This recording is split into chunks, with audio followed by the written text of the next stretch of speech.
Good morning. My name is Chukwemeka. Brothers and sisters, it's been a while I did a video. That was because I was out of the country for a while. We have some relatives that during the burial of our grandmother, they did not participate as we expected.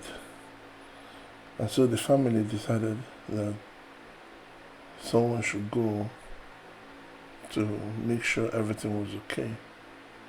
So I had a valid visa, so I went. Just for the records, they're okay. The worries of life usually take people far from their families, and that's what happened to my relatives. But I'm glad they're okay. Anyway, in these 2.5, 3 months I was out, it's interesting to look at what's been happening to the world. And like I heard in one of the advertisements that we've entered a new age, a decade of action, as they called it. In that, it was an advert. I've forgotten where I heard that. But they also said that there will be a lot of activity, so much so that we're going to have vertigo.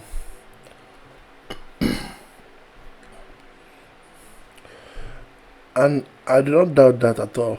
I think it's true. A lot of things are happening today that the Bible said they will wear down the saints. If you are a saint of the Most High, if you are someone who try earnestly to follow the ways of the Most High, you will be weary by now. You will just get tired. Because they are doing a whole lot of things on all fronts, and they're doing it so fast that you just don't know where to start fighting, and more importantly, you don't even know your allies. You don't even know who to talk to about this. Brothers and sisters, in this period that I was out, we saw what has been happening on a global scale. We saw how African leaders were murdered by these creatures who hide behind the shadows. First of all, we saw President Magufuli in Tanzania murdered. If you remember, that was the president who proved to the world that coronavirus exists in nature. Because when you take the PCR test, a very flawed test by the way, and you test it on goats, cats, watermelon, whatever, you see traces of coronavirus in there. President Magufuli refused to shut down his country. How are we going to eat? Some of you work in offices, which is awesome. But most of us in Africa don't. We work chop, as in we only chop when we work. We have to go out there to, if you're a plumber, you have to go out there and plumb something for your children to feed. If you're a bricklayer, you have to go out there and lay some bricks for you to eat. Nobody's paying you when you're off. Nobody's paying you for working from home. How does a shoemaker work from home?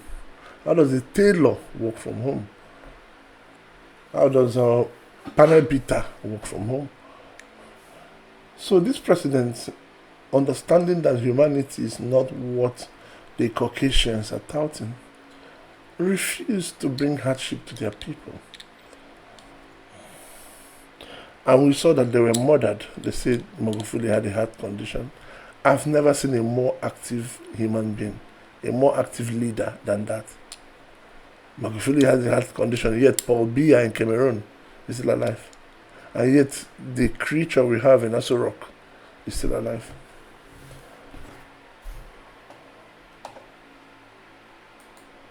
Then we also saw President Moïse in Haiti murdered. We all know Haiti is an African country that resisted the Europeans, the French. They accused them of doing voodoo, accused them of doing whatever. These are people that filled with the power of the Most High, that resisted the Caucasians, and they are supposed to be an image and that we look up to, a symbol that we look up to in this resistance. But we don't even hear about their story. They don't even teach us that in schools because they don't want us to know that we can overcome them. People just walked into President Moise's house and shot him to death. And it's been proven that those people are agents of the United States. One of them actually lives in Miami, and others were proxies from Colombia, the country that they use to spread drugs all over the place. Drugs, which is what they use to cast demons on people. Anyway, we can't just sit by and watch these people kill our leaders all the time. Happened with Patrice Lumumba, happened with Sani Abacha, happened with Thomas Sankara. I can't even name them. They keep killing African leaders, and they will say Africa does not have leaders. Africa does not have this and does not have that. The place I went to outside the country is beautiful. It's nice and lovely. I met a lot of brothers and sisters in there, and all of them were like, our leaders cannot even develop our place to be like this. African leaders are this, African leaders are that. That is what Africans are saying. And when you tell them, look, are you telling me that in over 60 years of so-called African independence, that we don't have one leader, just one, that wants to develop his country? Is that what you're telling me? We may be bad as a black race, but we're not that bad. Of course, we do have leaders that want to develop, that want good life for their people. But the moment those leaders show those signs, they are immediately murdered and replaced. In secondary school, we were taught of one scientist. I think he's a British scientist. It could be British or Russian, I don't really remember. But he trained dogs to salivate on the sound of bells. So whenever he wanted to give the dogs food, he'll ring a bell. And when the dogs hear that bell, hear the sound of any bell, no matter what, they begin to salivate because it's feeding time. This is exactly what has happened to African leaders. Whenever any of them stands up, wasn't it Gaddafi that tried to create a new monetary policy for this country and for his continent? And we saw what happened, that even Hillary Clinton, that robot of a woman who her humanity, I don't even sure she's a human anymore. He was celebrating his mother in public. And they call that a diplomat. These are barbarians. These are savages. Neanderthals. That's what they do. Violent creatures. We look at these people as nation builders. No, they are nation destroyers. That's what they do. They destroy civilizations. They destroy nations. They've been doing this for ages. The knowledge of the people have been destroyed by these creatures from the days when they burnt down the library in Alexandria to this very day. That's what they do. They destroy nations. And today what we have is humanity filled with ignorance and a lot of TikTok videos.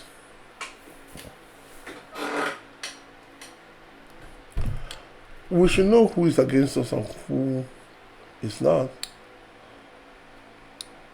And knowing who is against you and who is not is the first step to your salvation, if you ask me. Africans should know that the reason why Africa is still in this mess is not because of Africans, 100%. Of course, we do have political lackeys. We have people who are just yes men to this, who are co-conspirators to these creatures. But that is because they have created an environment where the good and the honest cannot thrive. And those who try to be good are immediately executed. I expected it to be trending on whatever social media that these people should stop killing African leaders. It will show that their hypnotism of African children is not working, that we know that they are the ones murdering our leaders. We need to understand the nature of the people we're dealing with. These are people that can cheat in a game. They can cheat, clearly cheat, and then praise themselves of how wonderful they are in playing that game. But they just cheated. Shameless creatures. These people keep on murdering African, keep on stealing African inventions, and they again claim how good they are, how wonderful they are, and how Africa has nothing to show. But they are the ones that keep on subjugating Africa. For how long will that continue? Who's going to tell the story of African people? Who's going to teach the next African generation? The largest African population in Africa, the largest black nation on the planet, Nigeria, stop teaching history to her people. Our children will have no idea where they came from, what their ancestors did in these lands. Where will our salvation come from?